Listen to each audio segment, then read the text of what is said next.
Alright, we're looking back at some of the wackadoos again.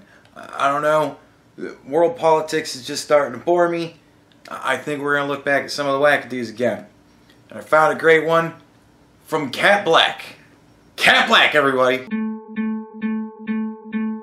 Now, I'm oftentimes one who likes to throw people's philosophies back in their face, right? And I would say that because Cat Black isn't a man, she doesn't have any fucking room to talk about this subject. But, you know, I'm sure I'd be told I'm wrong because of that. Somehow, whatever. The hashtag MeToo movement has been trending for quite a while, and honestly, I couldn't be happier about it. As a survivor of sexual violence who's experienced assault and coercion in the workplace, I'm thrilled that a social movement like MeToo is working to change a culture where the victims of sexual violence are silenced by their influential attackers. Yeah, I just find it hard to believe that that's what really makes you happy. Maybe it's the smugness, maybe it's the attitude, I don't know. Maybe it's just because I don't fucking buy that from you, but for some reason, I think you enjoy the suffering of men. But some people, and by some people I mean men, are worried that the MeToo movement has made it harder for them to date. Harder? Impossible! Recently, Henry Cavill came out and echoed his concerns in an interview that he did with GQ Australia. He said, "There's something wonderful about a man chasing a woman. There's a traditional approach to that, which is nice. I think that a woman should be wooed and chased, but maybe I'm old-fashioned for thinking that. It's very difficult to do that if there are certain rules in place, because then it's like, well, I don't want to go up and talk to her because I'm going to get called a rapist or something. Now you can't really pursue someone further than no. It's like, okay, cool. But then there's the, oh, why did you give up? And it's like, well, because I didn't want to go to jail." Too fucking true, mate. Cavill is echoing the concerns some men have after their idols have been revealed as sexual predators and subsequently lost their careers. You hear that bullshit wordplay there? They're idols. I liked Bill Cosby. Wouldn't really consider him an idol. Didn't even know who the fuck Harvey Weinstein was until all this shit came out. Idols. You see that subtle wordplay bullshit there? Just pointing it out. That one day they'll be in that exact situation and lose everything, all for a simple misunderstanding. See, when you do this shit, that shit there, this simple misunderstanding, you're kind of minimizing the simple misunderstandings. You're pretending as if they don't exist, and they do. But when we talk about the men who have been crucified during the MeToo movement, we're not talking about a simple misunderstanding. We're talking about, well, clear violations. Yeah, but not all of you are talking about clear violations. Do you ever acknowledge that? Didn't think so. Harvey Weinstein has admitted to offering young actresses roles in exchange for sex and sexually harassing the women that have worked for him. Aziz Ansari had an awkward sexual encounter with a girl that she blew up and kind of lied about, made into far more than what it was, and people said that it pretty much ended the Me Too movement. There's picture evidence of Al Franken groping a coworker while she sleeps, and 8 women have come forward detailing their experiences with him sexually harassing them. Garrison Keillor touched a woman's bare back and lost his job. Congressman Blake Farenthold cornered one of his aides and told her that he had wet dreams and sexual fantasies about her. And there's records of him using taxpayer money to settle her harassment case out of court. Asia Argento, pretty much in text message, admitted to having sex with an underage kid. And then paid him off, and then blamed said payoff conveniently on a dead boyfriend. Chef Mario Batali told a woman that if she worked for him, she'd make twice the amount she's currently making, and then he groped her breasts. Matt Damon made some comments talking about how he thought that maybe this shit was going too far. And he got months worth of shit for it and wound up having to come out and apologize for having an opinion. If you're a man and you heard any of those examples and said, wow, I would never do that, well, we're not talking about you. Yet. We're not talking about you asking someone out for a cup of coffee or to a movie. We're talking about clear situations where men in power have used their power to assault women and keep them quiet. Yeah, but not all of you. And not always. Do you ever acknowledge that? You didn't think so. Whenever we have these conversations, I'm reminded that good men exist. You see that shit right there? Good men. There's that shit that makes me think you really don't fucking care. And that we shouldn't put all men into one category. Which isn't what we're doing, of course. We're talking about a very specific type of man who commits sexual violence and thinks that he can get away with it. Yeah, but not all of you. And not all the time. Do you ever acknowledge that? But what I don't get is why so many supposedly good men, you see that? There's that shit again. Fear that they'll ever be in a scenario where they could end up like any of the men that I've mentioned. But then I realized many men have been socialized to approach women in a way where they don't quite get consent, and that's labeled as the tradition of chasing women. Do you ever bring up the way that women are socialized to be chased? That they need to be earned? That they're special? And that they shouldn't just give their love away to anybody? Do you ever bring up that? Didn't think so. It's romantic to not quite get a yes from a woman, to corner her and pressure her until she agrees, to grab her and to kiss her. Funny thing, I saw this picture and I thought, ooh, I'm going to have to come up with something to answer to that, or I'm going to have to ignore it and look like a shit. So I looked online, and here's something I found. I'd like to read it for you. This is an excerpt. This is partway through the article. If you'd like to read the article, of course, it will be linked below.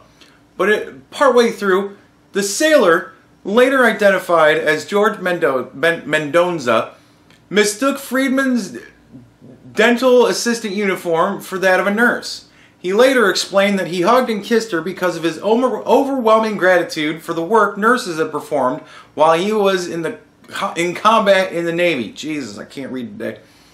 Because of his elation over the war ending and because he had had a few drinks, as he put it, when he and Friedman were reunited in 2012 at the spot of their kiss, it was the excitement of the war being over, plus I had a few drinks. So when I saw the nurse, I grabbed her and I kissed her. Only any American who looks at that photo today realizes just how different a time we live in. If a man were to do that to a woman today, he would likely be charged with sexual assault, found guilty, be ordered to pay a serious sum of money to the woman, be sent to prison, be civilly sued, and be labeled as a sex offender, effectively ruining much of his life. She, on the other hand, would be regarded as a victim of sexual assault and labeled a survivor, and would seek psychological counseling. Living in pre-feminist darkness, Friedman did not see it this way.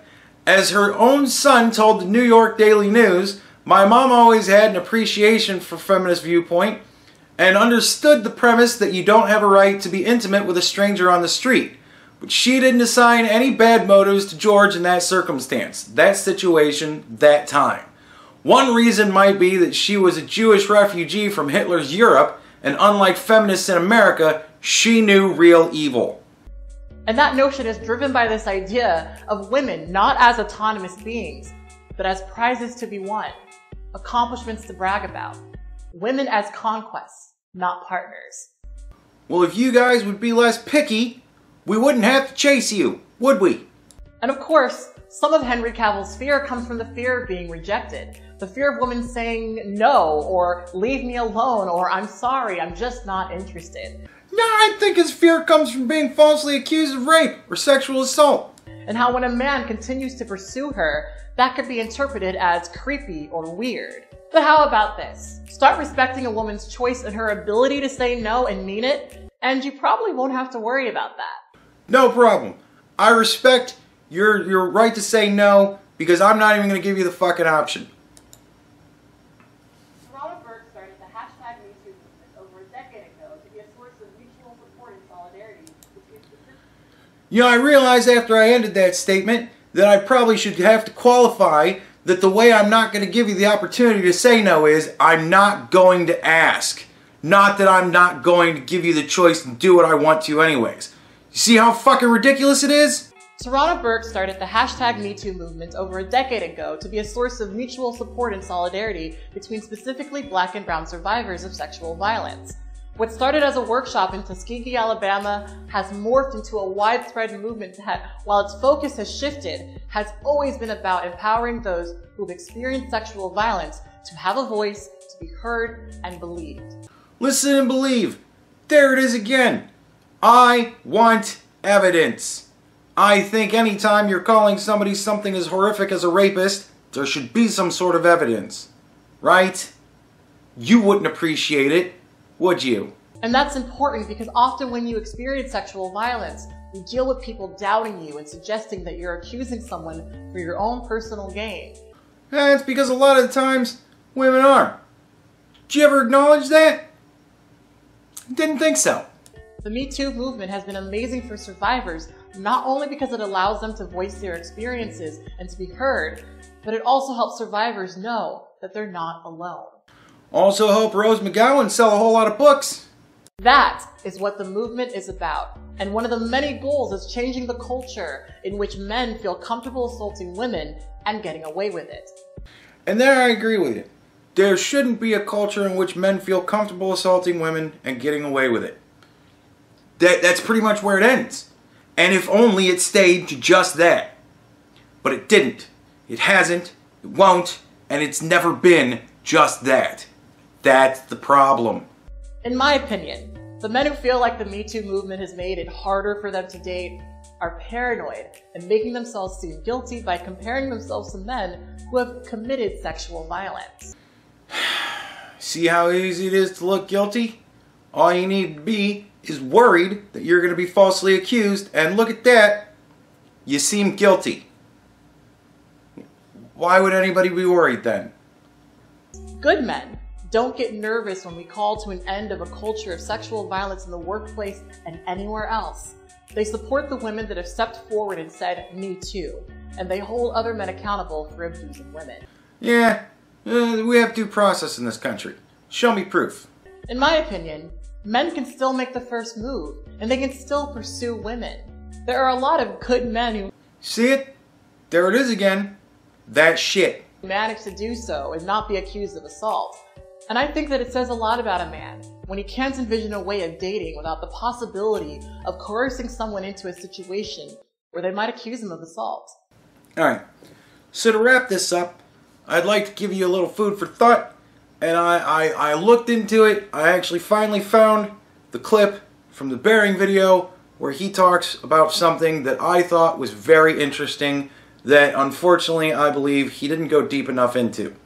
Here's the clip. Okay, so the key points I got out of that, and correct me if I'm wrong, were sexual assaults in terms of the accusations are usually real, and the number of false accusations are statistically not as significant as the alternative. So I thought I'd have a closer look into the legitimacy of these two statements. It is difficult to find statistics around sexual assault that aren't lumped in with rape statistics. When dealing with these combined stats, it is common to hear the one we've just heard, between 2 and 8% of accusations are false, so I'm going to assume we're both talking about combined sexual assault/rape stats. Now, according to the NSVRC's false reporting overview, between 2 and 10% of reported rapes are proven to be false. But let's go with the 2 to 8% range that you suggested and adopt 5% being the median. So here's 100 little grey men. The green men represent accusations that were proven to be false. Now, according to RAIN's criminal justice system statistics, 7 out of 310, or 2.25% of reported rapes lead to a felony conviction. So the red men represent accusations that led to a felony conviction, or in other words, they were proven to be true. The accusations against the grey men left in the middle were neither proven to be true or false. So going back to our two statements, the first statement, sexual assaults in terms of the accusations are usually real, doesn't stand up to scrutiny. Only 2.25% of accusations lead to a conviction and therefore are demonstrably true. And the second statement, the number of false accusations are statistically not as significant as the alternative, doesn't stand up to scrutiny either. Aside from the fact that there's more than one alternative, the statistics show that there are more accusations proven to be false than there are accusations that lead to a felony conviction. Now here's what I think is funny about this picture, and here's where I think Bearing didn't go into enough detail. Or enough, I don't know, thought about it or whatever. He was making a wholly different point about a wholly different thing, but nevertheless, I think it kind of applies here. What I'm paying attention to is the little gray men in the middle. those are situations in which it is neither proven to be false or true. But somebody's accused, and there has to be something that happened there. It's either false or true. This isn't Schrodinger's cat. All those little gray men aren't both rapists and not rapists at the same fucking time. It happened or it didn't, but nevertheless, all of those little gray men are accused. Now, we can say that obviously all those little gray men should be read because obviously if they were accused, they're rapists, right? Until they're proven to be innocent, they're rapists. I think that's just as asinine as if somebody were to say, well, all those little gray men should be green because innocent until proven guilty, whether they did or didn't rape, it's never been proven, so they're innocent, right? I think both are asinine statements. I think that not being proven to be guilty doesn't actually make you not guilty, just means it can't be proven. Whether or not there's guilt or innocence there can't be proven. So, right? But if we were to follow it to its logical conclusion as to where I'm going with this, if you start counting up by 5 and 2.25, you wind up getting to where there's 20 little green men for every 9 little red men. Right? 2/3. That's kind of what you're looking at here. If you follow with green and red, continuing those trends all the way through 100 little gray men, 2/3 are falsely accused. Now, that's just following the trend that we have sitting here, right? Could be anything, all manner of variables involved, right? Could wind up any way. But even if you were to go with the lowest possible percentage of falsely accused men, 2%, that means that proven rapes only have a 0.25% up. That's it. If you go any higher in your estimation towards that 8% max, you're getting into 50-50. And even then, only for a very short amount of time. If it's 8%, if we're talking 8 little green men for every 2 1/4 little red men, you see what I'm getting at here, right? You understand what I'm saying here, folks? It's risky. You women have made it risky to even approach you. This is what you've done. Don't sit there and make videos bitching about how, oh, it's not fair that you guys don't want to date us anymore because you think we're going to call you rapists. Yeah. Because I'm looking at about a 70% chance that it's going to happen to me. That's a lot to gamble my fucking life on. Those ain't good odds. Sorry. This is the world that you have decided to make. Live with it.